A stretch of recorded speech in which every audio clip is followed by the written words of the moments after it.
You have the best smile ever. Oh, thank you. All right, we are here. We're going to go Facebook Live as well. We've been getting somewhere between 20 and 30 people on the Zoom, and then whatever audience on Facebook Live, and of course on the YouTube channel later. Okay. So, Hun, will you just make sure you tell us where you are, but intro yourself. Okay. Can you see me clearly? I couldn't get on my MacBook. It kept blocking me, so I'm on my phone. I can see you very clearly, and the very large stack of books behind you. Yep, been catching up with the reading. I'm so glad to be here. Thank you so much for having me. Thank you for saying yes. I was just flabbergasted and inspired by you at the Lady Leaders event at Reunion. So I thought, what the heck, I'll ask. All she can say is no. Well, thank you for having me. That event was so powerful in so many ways, but just the friendships that came out of it, just like this, right? It's everything. Yeah, you definitely, if you're with Keller Williams and you're a lady, because it is ladies only, you want to definitely join that group. The events they put together are phenomenal. Yes. All right, Hun. So who are you? Where are you? So I'm currently in Orlando, Florida. I'm in the Sunshine State, and we are out here fighting COVID-19. As you know, we, as beachgoers, are not always the greatest listeners, and we're about to just experience the onslaught of that. But yeah, my name is Oglah Gatamah. I was born and raised in Kenya, in East Africa, and came here about 21 years ago, migrated to the US, but I actually went to college back home in Kenya, studied hospitality with a specialty in the back of the house operations. But I was born in a small town called Eldoret, and I always want to, explain this, that the Kenya of right now is a very different Kenya than then. There's been so many advancements, especially when it comes to technology and, telecommunications and, all those great things, right? But the Kenya I grew up in I was born in rural Kenya. There was not so much that was happening there. It was just a typical African story, really working through extensive poverty and, just trying to make it day by. I'm gonna ask you to go into a little bit of detail because it was your reality. And I think most of us have no conceptualization of what life actually looked like there.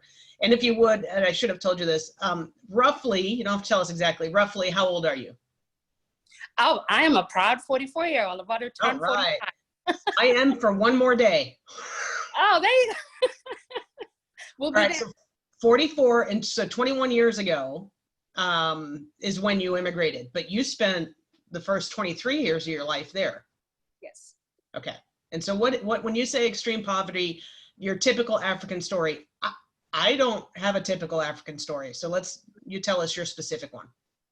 Yeah, then that's a good question. And thank you for asking that. So, I'm one of, 10. I grew up in a family and an environment where polygamy was allowed, is still allowed right now in Kenya. My mom was a elementary school teacher and was gone most of the day. My dad doubled in, different kinds of businesses, back then. So we were practically at home all day long, just the children. Kind of had to cater for ourselves. I walked to school every single day, back and forth. For most of my elementary school life, I had no meal in the middle of the day because there wasn't always a guarantee that there was some kind of food. So we'd get one meal a day. And at the beginning when I was younger and my dad was at home, it was a little bit easier. But then as we grew older and my dad remarried and moved out, then it was just up to my mom to raise all of us. And grew up in a 2-bedroom house. We still have it back home. Grew up in a farm. My parents back then would be in the, main bedroom, and all of us would be crammed into the other room. I remember it had no window. So we kind of just had a lantern lamp growing up. And I don't know how we packed ourselves in there. Honestly, it's God's grace. And my mom had this thing. My mom is the kindest and most generous person in the world. So she would also pick up cousins and just random children that stayed with us too. So we would have almost 8 in the little room, and I'm not kidding you. I felt like it was the size of a bathroom right now in the U.S. that we all slept in. And the thing is, when you're growing up and it looks like that where you are, you just accept it. And it was hard. It was hard. I had to learn to also raise my younger siblings. And my mom, I think I was about maybe 6, 7, she would actually strap my youngest sister on my back. So I would take her all the way to my grandma's house, which is about 3 miles, and then walk another 3, 4 miles to school, and then come back the same way in the evening, and then pick her up and bring her back home. And I was severely asthmatic. So walking in the wet grass every morning was not easy. And I ended up coming to school late. And in Kenya back then, children were caned, literally caned at school by teachers. So I got my cane almost every single day of the week because I was always late. And what does that mean? I can assume what that is, but what does it mean to be caned?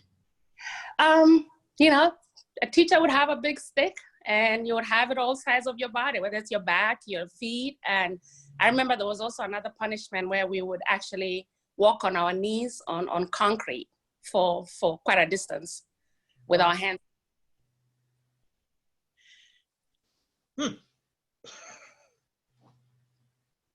Yeah, that was the life. The school, my class was made out of tin.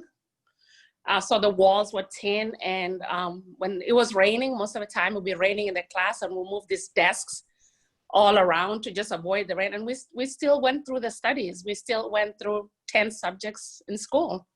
Wow. How many kids were in your class through those years? Average 30, 40. And with one teacher, and not great conditions. In Kenya, I assume it gets really hot also? Yes, in the summer. Hold on. Oh, my allergies just popped up. I'm sorry. Yeah, we rotated teachers because we had mathematics and English and Swahili and Christian religious education, history. So the teachers rotated. And but yeah, no matter if it's raining or it gets really hot, and you can imagine if a room is built out of tin, how hot it gets. Yeah. And yet we just powered through it. Yeah. So besides your school day, what did home life look like? You said at 6 you were carrying your sister. Where are you in the 10 siblings? 4th. Your 4th oldest? No, my oldest sister is around. She's actually turning 50 this year. And then there's another sister, and then one of my brothers. We've lost 3 siblings so far. What have you lost them to, Oglah? Different things. My first brother was actually young, so he died young. And then I had a sister that got ill, and healthcare was not what it was supposed. I really believe that she should be here, but healthcare is a struggle in Kenya. And then last year, unfortunately, my brother took his own life. Okay. Yeah. Do you think that's possibility that life was just so tough that contributed? It's actually a fact. I think when you grow up in those kind of circumstances, we've dealt with a lot of trauma. We've dealt with so much trauma in our life. And it's just not, the fact that it's economic trauma. It's not the fact that, hopelessness, just not having anything to lean on, a broken family, very young in our age, physical abuse, both at home and in school. And I just think that a few of us in the family have gotten past the trauma. It's still there. I still have it, and I'm the first one to say that I deal with it, and I try to face it. But there are moments that it's just permanently in you, and I just don't think my brother ever got over it. Yeah. And that's what I was most astonished by with the stories that you did share. how anybody just gets past it and then flourishes.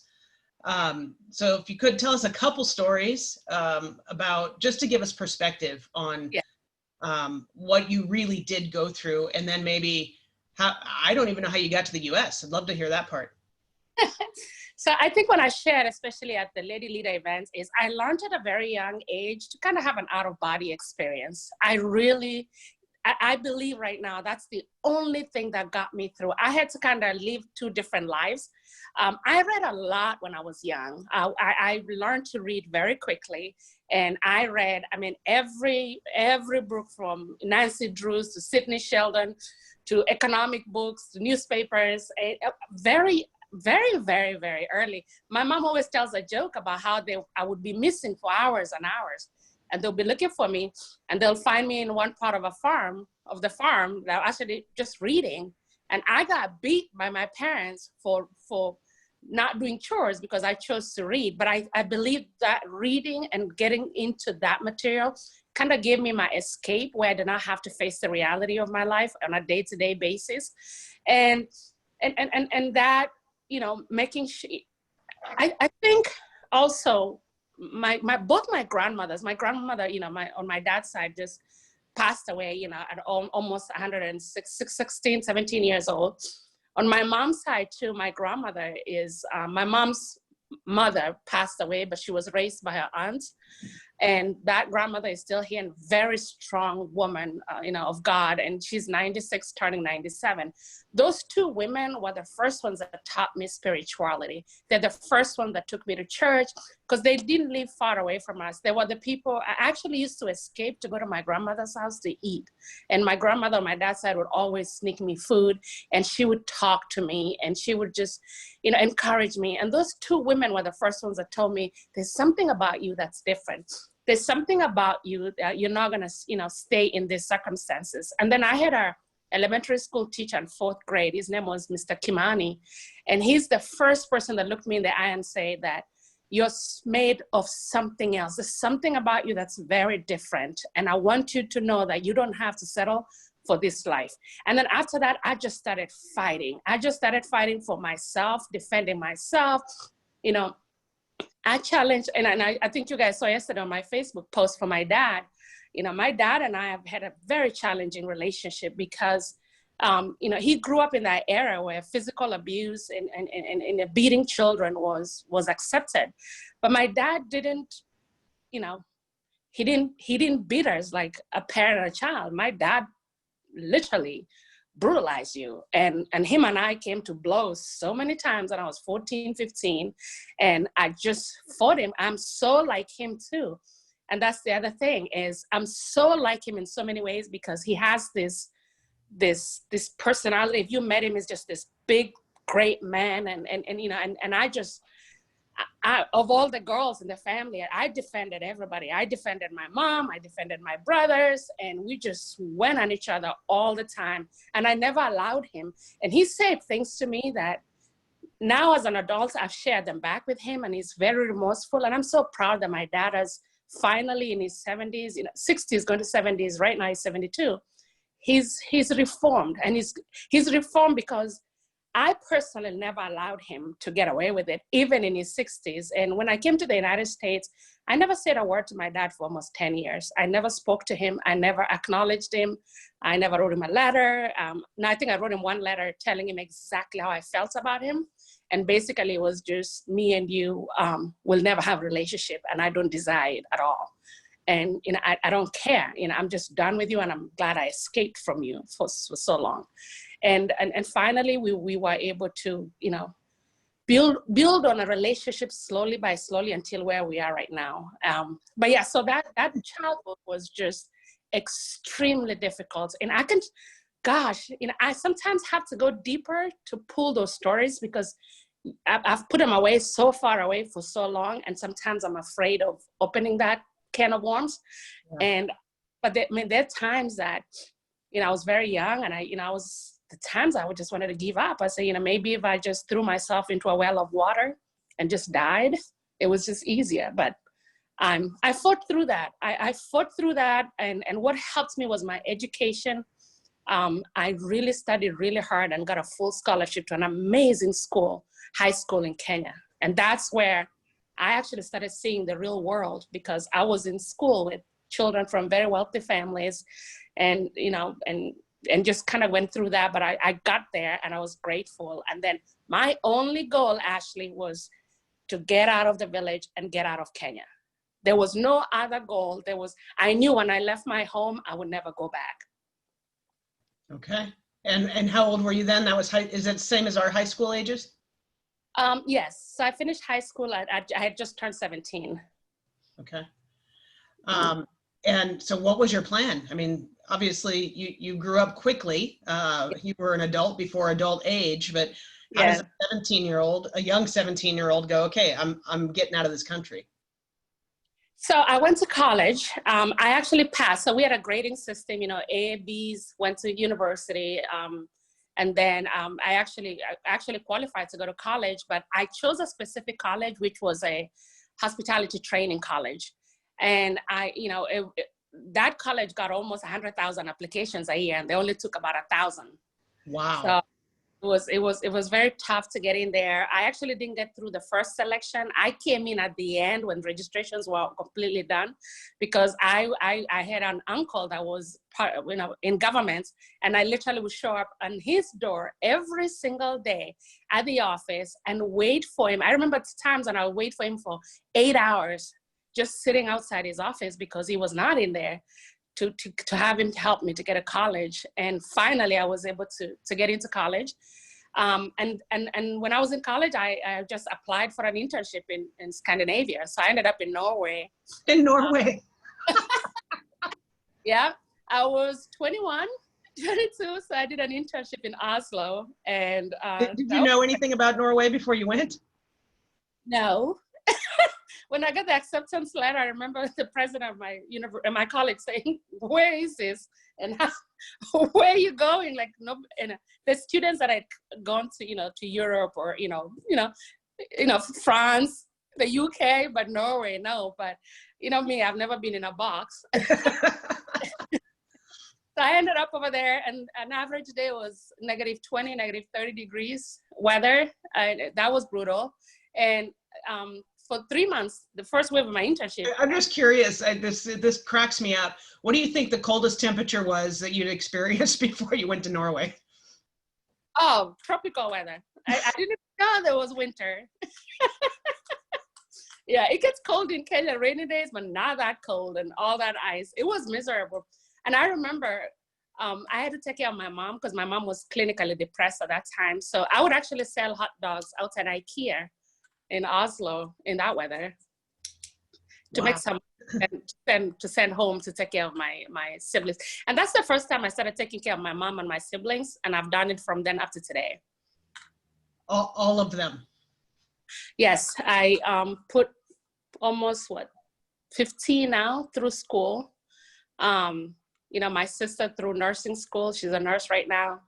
I help in every way. I help in every way possible because I'm the one that got away. Are you the only one who got out of the village? I actually brought my younger sister. She's now in Pennsylvania. She's doing really, really well.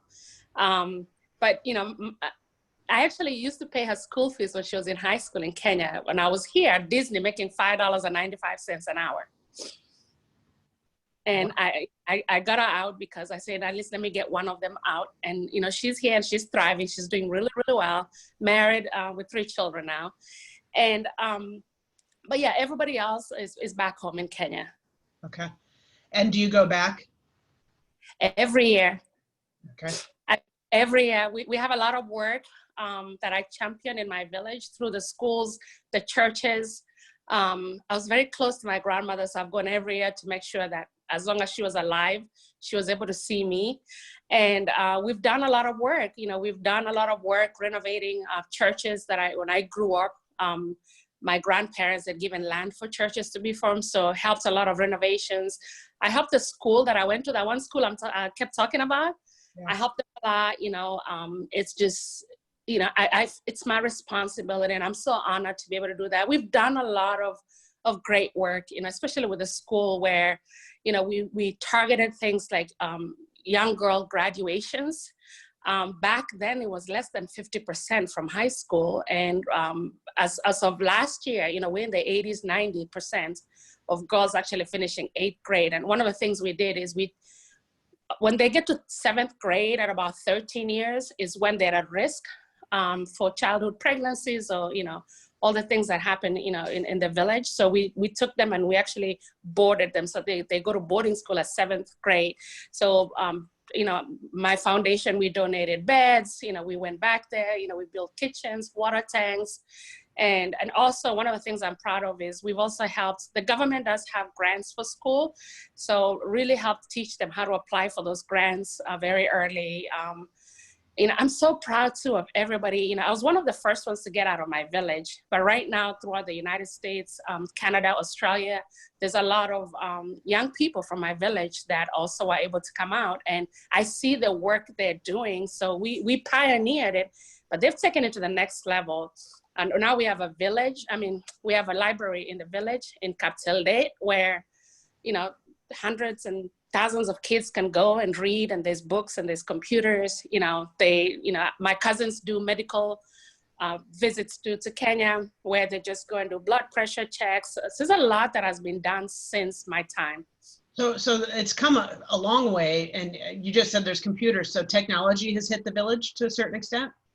Yes, and in Kenya in general, there's still a lot of need, but right now it's incredible. Like things in Kenya, like almost everybody has a cell phone in Kenya. Even my grandmothers have cell phones, and it's cheap to get cell phones and Wi-Fi and that. So we're working on other projects. My daughter interned with Google last year, and she's been working on a project with Google Kenya to see if we can expand on, Google offers a lot of free trainings in different parts of Africa, including Kenya. So we want to bring those to the rural side of Kenya. Okay.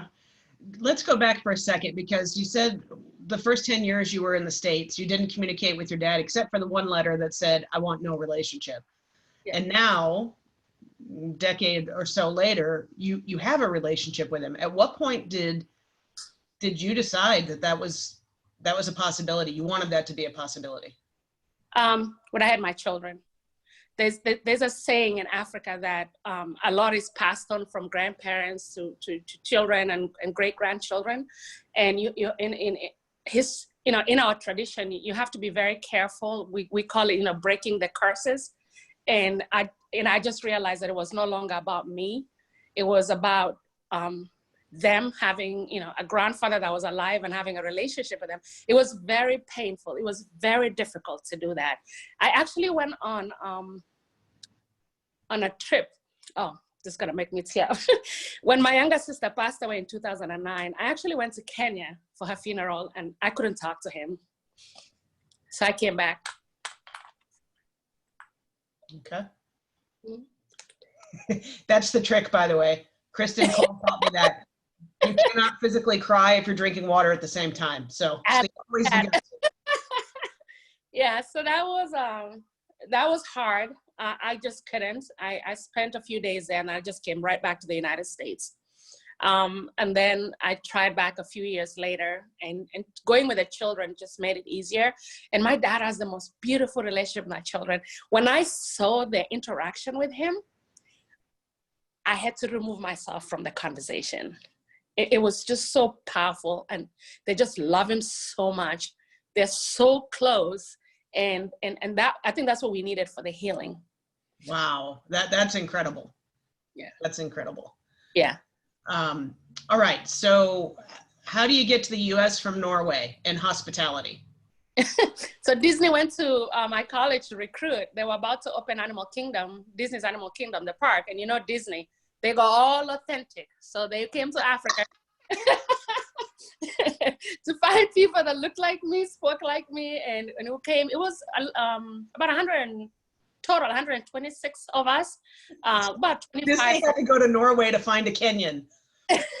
Well, they actually interviewed in Kenya. Let me backtrack. They interviewed in college in Kenya, but I was in Norway. So my college president reached out to me and said, you need to come here. There's an opportunity that will be perfect for you. So went through the process very quickly. I tell that story because I think I was in Norway on a Monday, Tuesday, left Norway came to Kenya, got my visa and everything on a Thursday, went briefly to the village to see my family, wherever I could find, because everybody was in school, to say goodbye to a few of my siblings. And by Saturday, I was on a plane. So I was in 3 continents in a week. I was on a plane and landed in the US with the students. So that was so incredible. I mean, we were so excited to come to the United States. We thought we were getting like management jobs and supervisor jobs because we're college graduates. And then we were greeters at Disney, and we had a scripts, and we said jumbo all day long. It's funny now. It wasn't funny then. It was like 100 degrees in Florida when that was going on. But what an incredible experience. And, you know, we did a lot to you know me, right?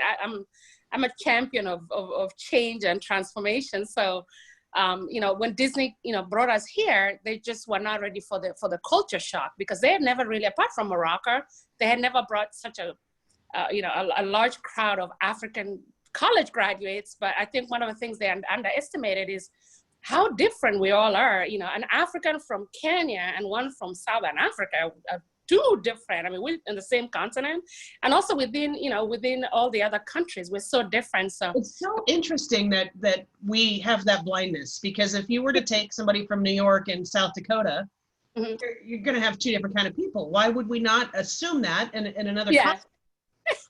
We spoke different languages, eat different foods, you know, so it was very, very. How many did they bring? 126.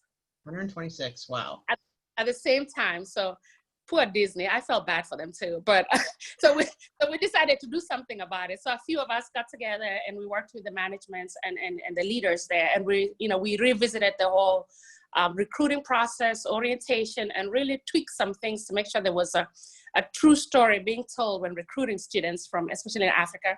And also we looked at the processes, the training, we looked at, you know, just little things that you take for granted, that, you know, you put students that are coming from tropical weather out for 4, 5, 6 hours, it's 100 degrees. So it was rough, but you know what, we did it because the thing, especially with students from Kenya, failure was not an option. It wasn't like we were just, you know, the motivation was pretty high, I'm thinking. Yeah, so it was good. It was a great experience. And then I left Disney and went back to hospitality and spent the next 15 years in hospitality, working for both smaller hotels. The last hotel I worked for was Gaylord. And then my boss then, my rooms director at Gaylord, then got a job at Target. So I spent the next almost 5 years with Target. And then in 2016, I just decided I felt like I really lost the essence of who I was and what I was trying to do when I got over here. So I had time to assess and take a pause. I was just working, you know, the income was great, the team was amazing, but I was getting farther and farther away from my goal, which was really to help facilitate change from where I came from in Kenya and help out. So in 2016, I decided to retire from that life and jumped into real estate. And that's why I met Keller Williams in February of 2016. Wow. So you've only been in the business a few years. Yeah, just clocked 4 years. I've always just been with Keller Williams. I started as an agent that February, and then I was tapped into leadership that November. So I became a team leader the same year that I joined real estate. And then recently had an opportunity to purchase the franchise and become an operating principal last July. Awesome. And where specifically? What's the name of your market center? It's Orlando South. So we're in the south part of Orlando. Okay. So what does your OP world look like? Oh my goodness. And did you ever think that you would be an owner of a real estate franchise in the United States? Never. There's nothing about my childhood and my life that even translates to that. It's an incredible journey, and yet I know I'm meant to be in this role because it's allowing me to really, because, you know, as an OP, you replace yourself. I have a phenomenal team leader, and finally replacing myself is allowing me to step out and really do more with some of the things, projects that I wanted to do with the community, in the diaspora community of Kenyans in the US and also back at home. So the OP role is really amazing because, and mine is actually very unique. My market center, we call it the United Nations of Keller Williams. I mean, we have more than 30 countries represented just in our market center. Wow. Our agents are bilingual, and it's just the market center that I was meant to be an OP of, because we're bringing change, not just in our local community, but also internationally. Because giving back speaks to the person that I am.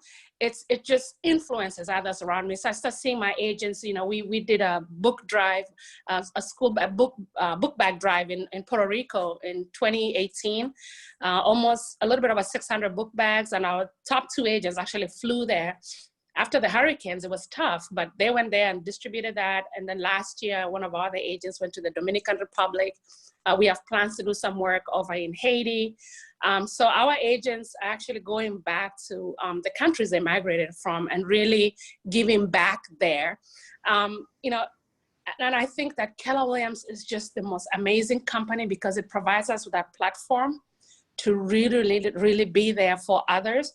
And because of who we are, when we show up in family reunion, we always go to the worldwide events.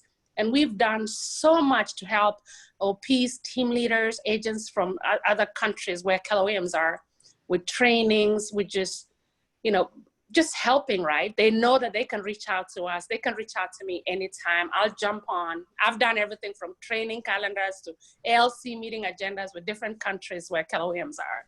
That's so awesome. Mm-hmm. So how big is your market center? How many? You said 30 countries represented, which is got to be a record for any company. Yeah, we're smaller. When I became team leader, we had 173 in the books. I kind of went back as an OP and kind of really went back there and restructured because I wanted it to build it right as an OP. I wanted to go small to go bigger. So we kind of looked at agents that were not really, fully participating, or we're not seeing them, or they're not in a contract, and just kind of had one-on-one conversations. So we've gone down to 136 right now. What is so interesting is our market center is in the backdrop of Disney and a lot of the community where we do business in. A lot of them really the communities, they work out of Disney. They make minimum wages, and that's why I'm so excited where we're going with this, because we want to start there. We want to bring change into our community. Right now, we're really affected. Unemployment rate in the back. Gosh, COVID had to hit you like San Diego, where so much tourism and so many of our big attractions obviously have been hit. Orlando's probably. Yeah. We're number one in Vegas, probably the biggest impact. Absolutely. So there's so much need that's just more than real estate. And we're going to use our real estate platform to really help and really go back and bring change, because, our agents, those are their parents. They came to this country, they work in the hotels most of the time. When you migrate here, we work in the housekeeping department or maintenance, and also in food and beverage.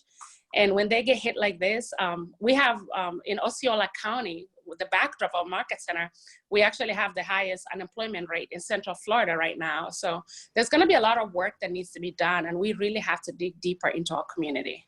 Yeah, for sure. And what a great opportunity for you, possibly, to bring people outside of hospitality into real estate. Oh, absolutely. I have more people out of my hospitality background right now taking real estate courses, getting licenses, we speak about this. This is actually a blessing for you to look at, what else could you do? And real estate did that for me. And I think that's what inspires a lot of people that reach out to me to do that. Within the Kenyan community too, we have a strong African community here. I've worked with a board that actually helps in, just helping refugees from Africa to just assimilate into the community. And, we've also taught home buyer classes, and now we see our refugee families, now they're buying homes, they're living the American dream, So we've done a lot in our community, larger community. My world is very, very, in any given week, my world exists within the market center, within my community, within Kenya, you know, COVID-19, with the African diaspora members. You know, I had more Zoom calls from about the market center and the business, equally about my community in the larger part of, you know, the United States. One of the things I shared is, especially the Kenyan community, we have a large percentage of us that are in healthcare. And if we, one of the sober conversations we had is, if one of those healthcare, you know, what you call essential here, right? Healthcare, some of them have a lot of projects going on back in Africa. Some of them are supporting initiatives. Some of them are educating their siblings or supporting their parents. So, you know, if you lost one of them, the impact back home is just, it'll be so devastating. So we had to make sure. Let's go there for a second, because you said since you've, I mean, forever, you've financially supported a very large family. How sometimes it's hard enough if you're working a $5 minimum wage job to just support yourself, let alone, you know, 13 back home. Yeah, it's a very intentional and conscious sacrifice, knowing that almost 40% of your income will always go to somebody else. And I have an amazing family and children that understand that. Like my daughter wanted to go to I think it's a Billie Eilish concert. And she's like, oh, it's $155, it's on sale. And to her, she's looking at me like, my mom can afford that. But we currently have about 4 deaths within our Kenyan community here, and we're raising money to, you know, for funerals and that. And I had to tell her, you know, baby, you know, we have a lot of responsibility right now, and I can't get you the ticket. So my children, I've had to live with a lot of sacrifice that way. But what I'm so proud of is when I look at my oldest daughter, and she's already giving back, she's already involved, she's already going. She's traveled on her own at 18 years to go to Kenya, and she saved money from a summer job to go and give to the little girls in the elementary school where I went to school with. So that, you know, I know that there's a lot of sacrifice right now, and yet when I look at them and see that they're gonna continue the work, it gives me hope. It gives me clarity. We've always chosen, I mean, I've lived in a townhome since 2008. I've had opportunities making great income that I would have lived in a single family home, but I can't because I have a bigger responsibility. You choose. I choose. You're making a powerful choice every day. Yeah. That is awesome. So how many kids do you have? I have 3. 3, okay. Yeah. Are you on your way to 10 or you're good at 3? Nope.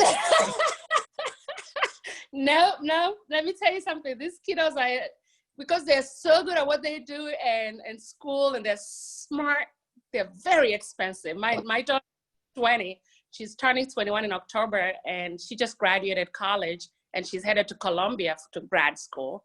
And you know, and congratulations. You know, thank you. And you know, she's an amazing human being, and that opportunity for her to go to, and also my younger ones, you know, we have any given day, we have basketball going on. We have, I mean, I'm just running back and forth, you know, different programs.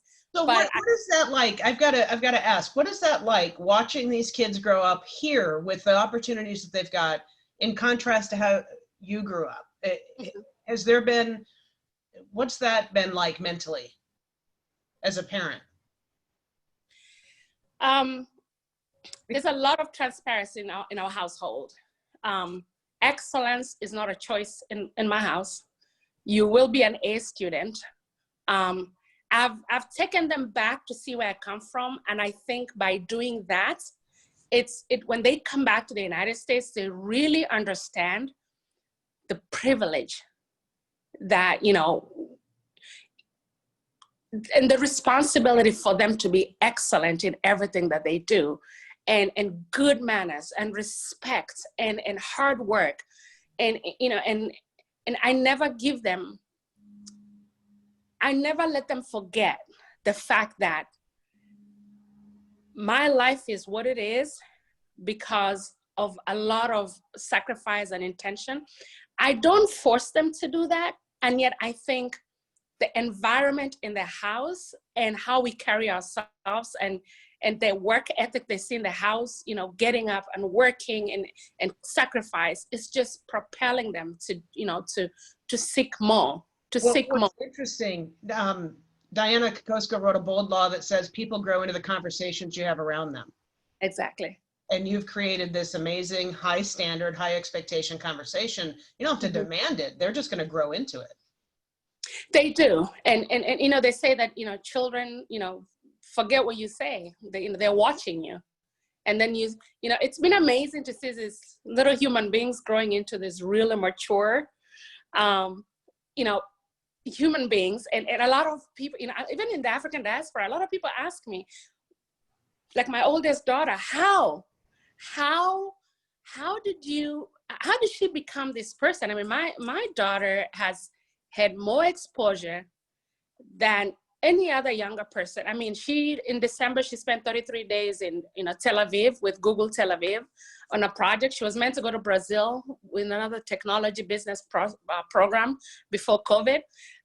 You know, her internship to Google, she's been quoted by Microsoft and LinkedIn. I mean, she's 20. And it's not because, well, it's because she's very smart, but it's also because of who she is. And the conversations we have are very real in the house. We've talked about. Have they always been, or was there, you know, when they were younger, did you protect them from what had been your reality? I did, especially with Brianna, my oldest. I really wasn't very open with her until she was probably about 10. And when she was going through that transition and, you know, trying to be a teenager and kind of had to have that conversation of, okay, let's really talk about what's real. But I think what we did differently is instead of just teaching them here, we started taking them to Africa very early. So, you know, making sure that, you know, they can connect the dots, and all of a sudden you just see their personality and their eyes pop open like, wow, like we are so lucky. We are so blessed with what we have.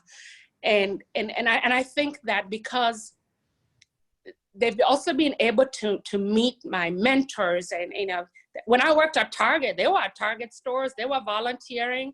Well, I remember when Chris Heller was, you know, came down to Orlando and we did the Run for Water, my kids were running with him. And when I was at Target, I remember there was actually Gaylord, we wanted to clock 1,000 community hours in a year, and we were tracking them, like, you know, making sure that we did that. You know, for example, you know, I had my second one, Cami, prematurely because I was actually volunteering the whole day at 9 months pregnant for an walk. Gosh. but I was like, you know, we planned it for so long. We had a big presence from Gaylord, so I didn't want to do that, and ended up getting high blood pressure. I'm going to have her, you know, prematurely. But so they were born into the community, and they give back, and it's normal for us to go for everything from volunteering to cancer walks to, you know, church. We're very highly involved in the house.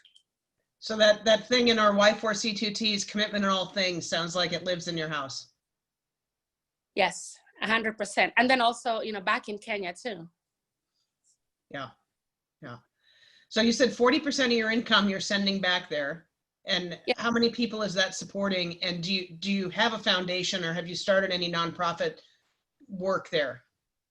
Yeah. So we've done, you know, we registered it in Kenya, and, you know, we've always, Kenya is so, you know, it's so political up there. So I never registered it in the United States, but we've been doing work. Our biggest project started in 2014 when we started renovating the school and, you know, bringing the structure of the school back to, you know, some sort of, you know, acceptance, right, where children were comfortable going to school.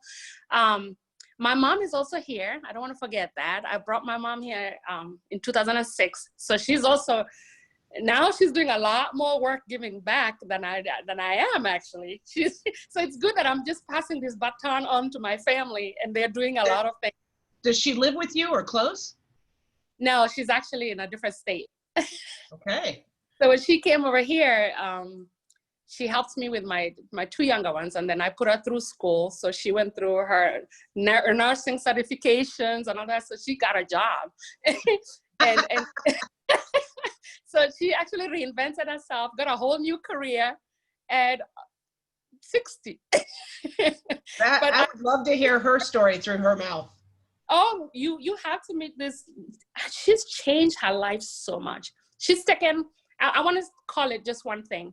She took back her power as a mom and a woman when finally. You know, she had to be powerful, right, to raise 10 kids. And I know she was obviously working, but that was all on her shoulders. Oh, absolutely.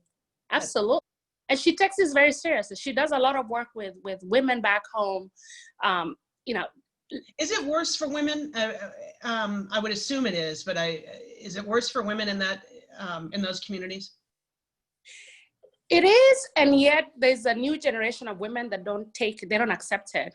We're dealing with something right now that's absolutely breaking my heart because of COVID-19 and the fact that young girls have not been in school.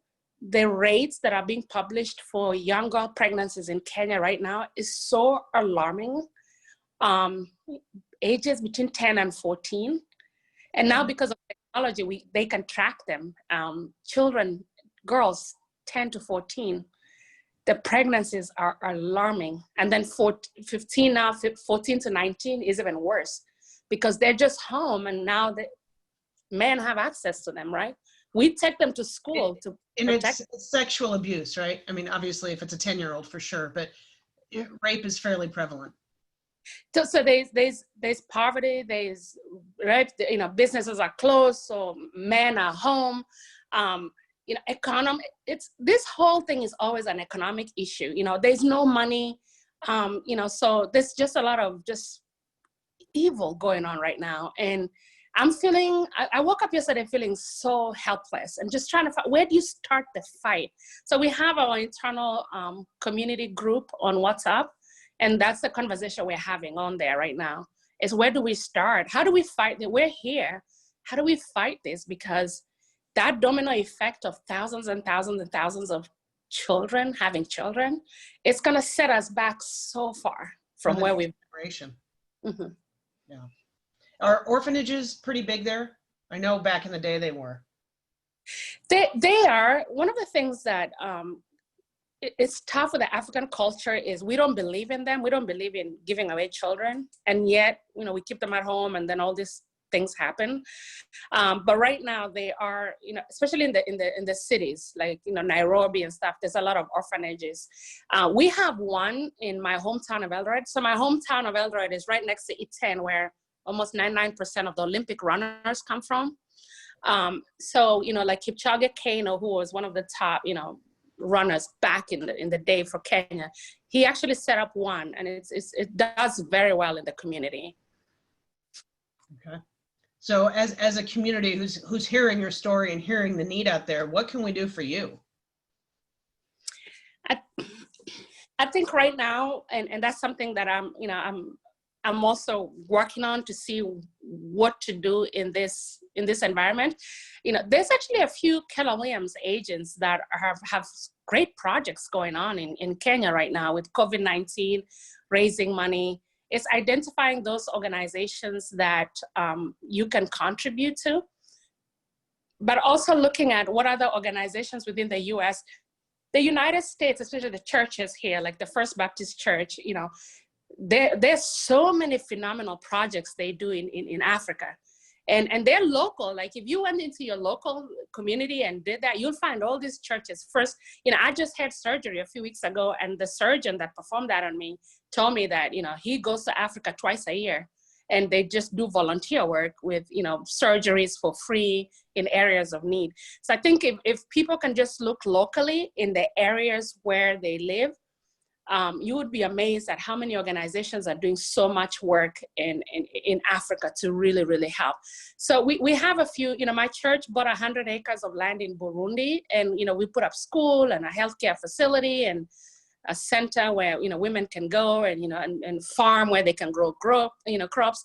We support an orphanage also in Nakuru, Kenya, just through my church here in Orlando. And there's many churches doing the same thing. So I'll find out more information, and I need to post it soon because I'm getting a lot of requests. I think I'm so public that I'm getting a lot of requests. So I need to dig down into ways, to really channel the resources. But I think the most important thing is look in your private communities and see what churches and organizations are already doing, back then. But there's some phenomenal Keller Williams agents that have projects all over Africa. It would be great to get like a one-page list of those. Yes. Yeah. You know what? I'll put them together, because even for my target world, I have a great friend, Amy. They started, an organization where they go into Africa and also Haiti, and they just pipe and filter water that feeds thousands of people. Darren Kittleson, Darren. Yeah. Darren does a lot, and goes to Haiti consistently, and supporting so many projects there. So in hours, think about Kenya, but I also have friends that do so much work in different countries, and I never want to not support those areas. Yeah, that would be awesome. So you said you'll put it together. The coach in me says by when? Oh, give me at least 2 weeks. Give me Okay. at least, because a lot of the projects we're doing personally, as in schools and churches, and right now schools and churches are closed. So Right. I think the issue of the young girl pregnancies is what is keeping me awake right now. I would love to know organizations that are supporting some support in that. Mm-hmm. And then we have 8 minutes, and I probably should have asked this question a while ago to give us more than 8 minutes, but if we need another session, I'll ask you back. Okay. I think you can provide a completely different perspective than we've gotten from our previous guests the last few weeks. Mm-hmm. What is your take on United States race relations? We're living, I just want to first of all acknowledge that we're living in a very painful time in the United States, where I think there's more awareness and there's more attention to the issue of Black lives in the United States. It took me, and I want to just reflect real quickly on how when I moved to the United States, I was an African for almost 10 years, and then became a citizen, and then became an African American. So it's been a transition for me. When I first came here and I would hear about the issues, I had to learn to listen and have empathy, because I'm an African immigrant. I'm not a descendant of a slave, and two very different issues. And I had to learn and understand and listen and be educated about it. And then when it did, because it was very easy for me to come from a place of, well, you have to think about my story. It was, okay, so what are you going to do about it? Yeah. Like, I came from that muscle of take action, do something, but then to understand that it's so systemic and it's so deep is what really brought awareness to me. It's not something that can just be fixed like that. I think one of the things that, Emmerich has become a mentor to me. And, when he says that this is a part of history that has been eliminated, a part of American history that has been eliminated from the history book. Wow, I mean, just to even say that, it's incredible. I grew up in Africa, and I grew up with a lot of difficulty, but I've never doubted my identity as an African. Does that make sense? Like, I have a home that I belong to, and we deal with poverty and maybe disease, but we don't deal with the color of our skin. So when I first came in, then when I had African-American children, now that's when I really started panicking. Because when I look at my children, they're innocent, they're going out in the world, and yet, my son is going to be a big boy. He's going to be about 6'5", 275 any given day. What if the police pulled him over? Like, now I started having those conversations in the house. And, but where I am right now today is very hopeful because I see that the people out there, it's just not a color thing out there right now. The peaceful protests, the people that are really fighting for the change, it's a mix of different color of people, and that brings me hope, because I think it's the first time you've really seen that, and also see the support throughout the world. So to bring it back locally, I've had to think as a leader, right? Where do we start? And when Gary Keller published that letter that Sunday night, wow, you know, I just read it and I cried, actually. I cried because I was reading the content, and he was acknowledging and saying that there's a problem that we need to face on, and we need to create a task force. It was, I called my regional director at Georgia, and I was just like, oh my God, like this is something else. But so I'm part of the national task force representing the region, and that's where we want to start. But what I want to do is make sure that we are solving the right problems. We don't want to solve the small problems. This is an economic issue. This is not it is a racism issue, but it's also an economic issue. So coming from real estate, where do we start? When you look at the history of redlining, when you look at, you know, the history of access to loans, when you look at home ownership within the Black community, that is still 44%. I just looked it up. 44%. It's almost 20 percentage points off Caucasians. Look at that. And I was also looking at another statistic this morning about 41% of Black-owned businesses will not survive this. Because it's deeper. It's like an onion. The more you peel it, the more, and it's easy to feel hopelessness towards it. But I think there's a way that as human beings, we can come together and really solve an issue. And you know, we might not solve it totally, but maybe the next generations, our children, can come in and help us continue solving this. This is very, very painful. We've had to have these conversations in my market center. You know, my market center is very diverse, but you know, one of the things I shared with the team, my team leader, Liliana, is I don't want to think we're okay if we're not okay. I said, go back and let's have a conversation. And we were able to hear, you know, Black agents share how they're feeling. So internally within the Black community, and also as a company, and also outside as a community, we're doing a lot of work, and it starts with a conversation and the willingness to have the conversation. See, the problem is there's still a percentage in our community that do not want to have this conversation. I know it's difficult. I know I'm actually going to say it's probably the majority right now, because they don't feel equipped. They don't know what to do. And everybody who's on this call, and all the ones that we've had for the last 3 months, it only takes 1 out of 10 people to start the conversation. 1 out of 10 will create change. So be that person in your market center. And I don't want to say force the issue, open the dialogue. I think the dialogue part, in my opinion, we have to face it on. It shouldn't be an option. Let's have a dialogue about it. You know, I'm so respectful of a few people that have reached out to me from different states, even within Keller Williams, to say, how do I have the conversation? I love that. Let's coach each other through it, because it's uncomfortable, but you're willing to be uncomfortable and to ask for guidance, you know. And I've opened up myself to anybody. Call me, inbox me, if you just need a little bit of understanding of how to relay that. And yet I think that within Keller Williams, we have such an amazing platform, and well, I'm not doubtful that we won't use it, because as Gary Keller has never done anything that he's not finished, right? Nope. and I think with his leadership and coaching, and to what you just said, what if, think about it this way, what if the child that was Oglah, what if I didn't do what I did at that young age? What if I didn't fight back? What if I didn't dream that I could bring change? What if I just chose to see this life in the village as, oh, it's just too complicated, let me give up? Because a lot of people did, right? A big majority of the people where I grew up just never did anything about it. But now when you go back there, it's incredible.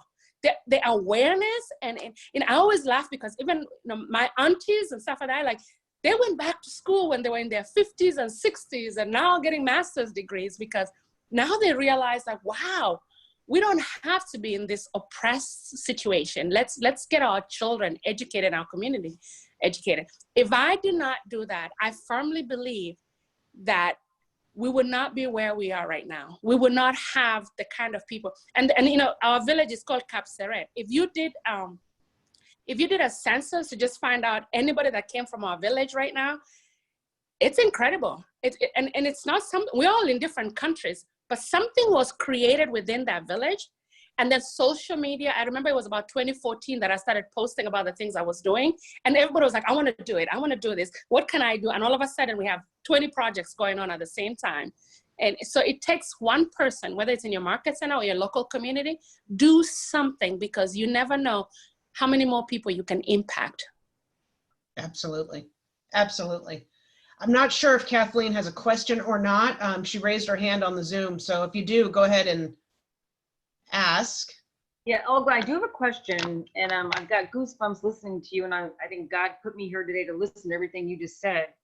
And I am on the task force. I'm not the national, but I'm the regional for Michigan and Ohio. And it's been in my heart, and I'm excited tomorrow to go on this Zoom call, because I do want to make a difference. And my question to you is how do I start in our market center that nobody's talking about it? It's just the most bizarre thing.